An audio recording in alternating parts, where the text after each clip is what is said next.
welcome. Captain Canuck was created in 1971 by Ron Leishman, who showed this drawing to fellow artist Richard Comley. When prompted for the name of this character, Leishman suddenly called him Captain Canada. Comley would later suggest the name Captain Canuck because he believed Captain Canada was a character that already existed. Both Leishman and Comley were interested in producing a Canadian comic book starring a Canadian superhero. They decided the sketch would be a good basis for such a comic. However, it would be another 4 years before Captain Canuck would become an actual comic book character. Originally, Richard Comley approached the book publisher, Harlequin, to see if they'd be interested in publishing this character. Harlequin, who didn't publish comics, did show interest in developing this property. However, they wanted to own the copyright, and they would essentially hire Comley to be the artist and writer. Wisely, Comley walked away from this deal, and he decided to self-publish instead. Following this, Comley created a business proposal, secured funding, and he was the driving force behind getting this comic book published. What resulted was the first 3 issues of the series, Captain Canuck, in 1975. Ron Leishman's involvement was only on the first issue.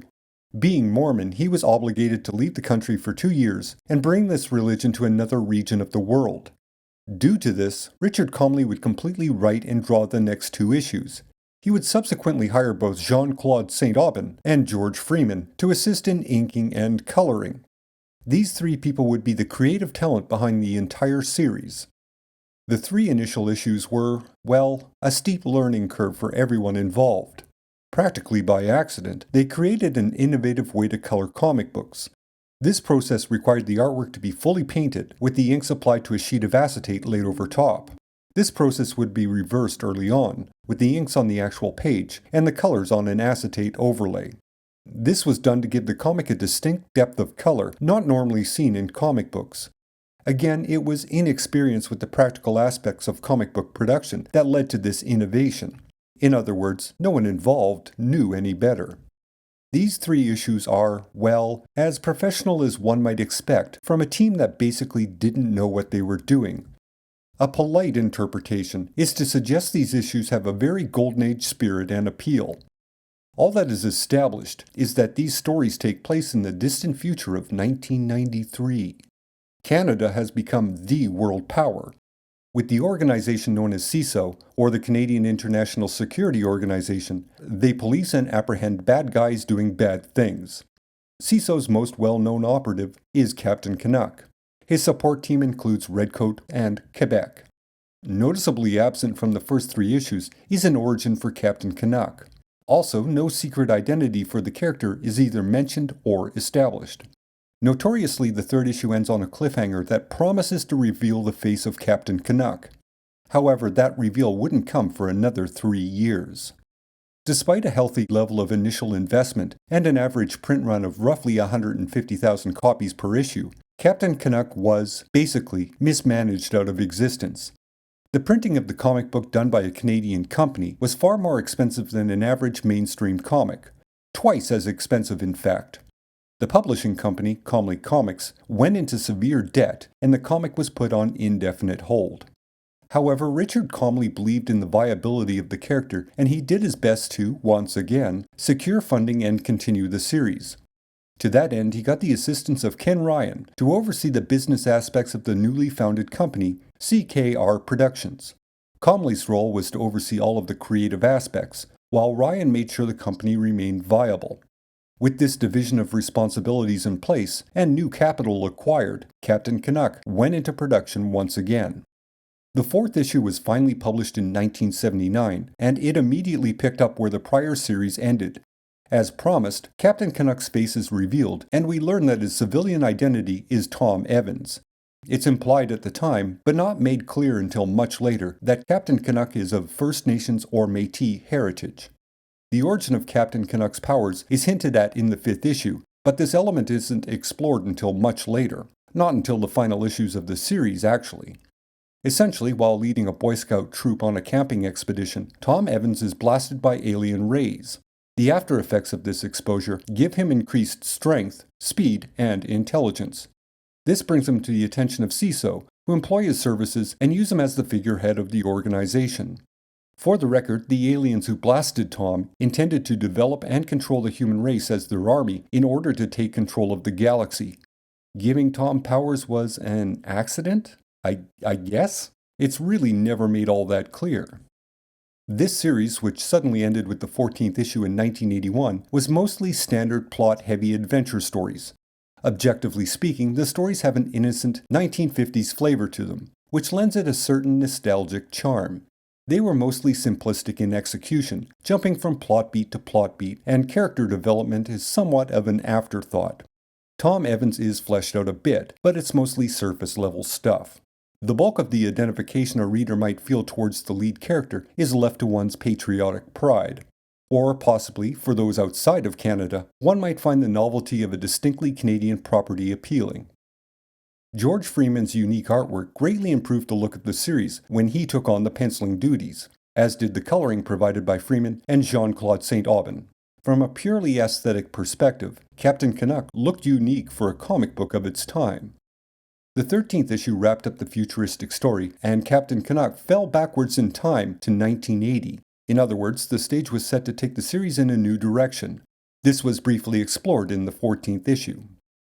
According to Richard Comley and George Freeman, the plans for this direction were to get rid of the science fiction elements and to ground the series in a more contemporary setting. Captain Canuck would be an independent investigator, free of any government obligation, and, possibly, he might have started CISO, the organization that employed him from the beginning of the series. Unfortunately, as previously mentioned, the series suspended publication with the 14th issue, despite a 15th issue being complete. Behind the scenes, there was a clash of personalities between Richard Comley and Ken Ryan. Comley regularly expressed concern about the business of the company itself. Presumably, he either offered directions that weren't taken, or he disagreed with some choices made by Ryan. Details are quite scarce in this regard. Regardless the end result being, Comley was fired from his own company. He has characterized it as being his own choice, but other accounts seem to contradict that assertion. This coincided with the growing realization that the company was not making money. Despite a reasonable print run, distribution across North America, and a wide variety of merchandise, CKR Productions was not stable. According to Ryan, production was almost always behind schedule, and, quite simply, they had no idea how well the comic actually sold. At the end of the day, it's most likely that sales didn't meet minimum expectations, and the company slowly bled to death over the course of a few years. In 1981, production was officially stopped on the comic book, and Captain Canuck would fade away into obscurity. In 1993, Richard Comley would attempt a revival of the character with the series, Captain Canuck Reborn. This series would last 4 issues in total, and it introduced a new Captain Canuck, Darren Oak. Following this brief reappearance, both Darren Oak and Captain Canuck would once again return to comic book limbo. In 2004, another new Captain Canuck, David Semple, would star in a 3-issue miniseries titled Captain Canuck, Unholy War. This series, written and drawn by Rial and Drew Langlois, and edited by Richard Comley, is a very grounded, self-aware series. The lead character is inspired by the original Captain Canuck to put on a costume and fight crime. It's a reasonably well-paced, mostly lighthearted story that feels quite modern. In the end, the original Captain Canuck, Tom Evans, actually appears and tells this new version he has to give up the mantle. This appearance also explains away the obvious differences in the timelines between this series and the original series. A 4th issue of this series was published a few years later in 2007. This issue reiterates that David Semple needs to give up being Captain Canuck, and it also establishes that Tom Evans has managed to reproduce the time machine that brought him back to the past in the first place. Between the 3rd and 4th issue of that David Semple miniseries, Richard Comley would again try another Captain Canuck miniseries. It lasted 1 issue. In 2009, IDW reprinted the entire original Captain Canuck series, along with the complete, but previously unpublished, 15th issue. It also included a lot of bonus material, such as the proposed newspaper strip and the 1980 summer special. Speaking of which, a second summer special was released in 2014. This issue, which was written by Richard Comley and drawn by George Freeman, continues and provides a definitive conclusion to the story from the unpublished 15th issue. That being said, the story of the original Captain Canuck, Tom Evans, is not quite over. In an effort to be comprehensive, it's also worth mentioning that Captain Canuck also appears in the 2015 miniseries War of the Independents, although, quite honestly, he's basically an incidental background presence. From here, the Captain Canuck concept enters the grim and gritty 21st century, or as I like to call it, this ain't your parents' Captain Canuck. Once again, in the spirit of being comprehensive, this modern version first appeared in a web series from 2013. A link to that video playlist is included in the description below. In 2015, an all-new version of Captain Canuck was published. This also included a new, modern version of Tom Evans. In fact, all of the classic elements that went into the original Captain Canuck are updated and given a 21st century coat of paint. Much like the original series, the good captain has a support team, although in this incarnation, that team is far more integral and noticeably larger. This team is basically the strike force for the corporation Equilibrium, a company created and owned by Captain Canuck's brother, Michael Evans. In a nutshell, the series heavily expands upon the alien presence element and their involvement on the planet. While well done, the series is a bit convoluted, especially in the beginning arc. There are a lot of elements being established, which makes for an overly busy story. The easiest analogy one can make is to call it an action movie on paper. It goes for an unrelenting, hectic pace, while trying to establish both characterization and plot. As such, it has a tendency to jump from scene to scene, trying to hit all the necessary beats before the page count runs out. It's not an incompetent mess, but like, say, a Michael Bay movie, it has the appearance of complexity, but it's actually very surface level. Although the 5th issue, which focuses on the character Yvette Arsenault, also known as Quebec, is rather good. Again, a very busy issue, but it is evenly paced, gives just enough character information, and, at the end, it sums up Quebec perfectly.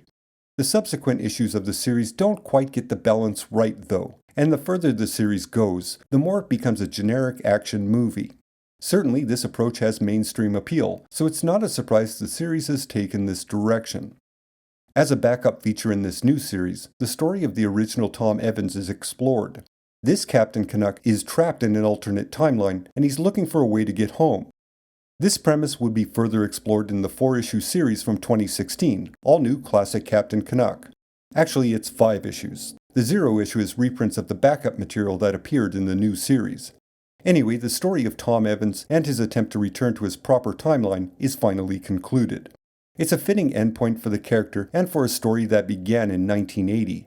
It also leaves open the possibility for new stories involving this classic version of Captain Canuck.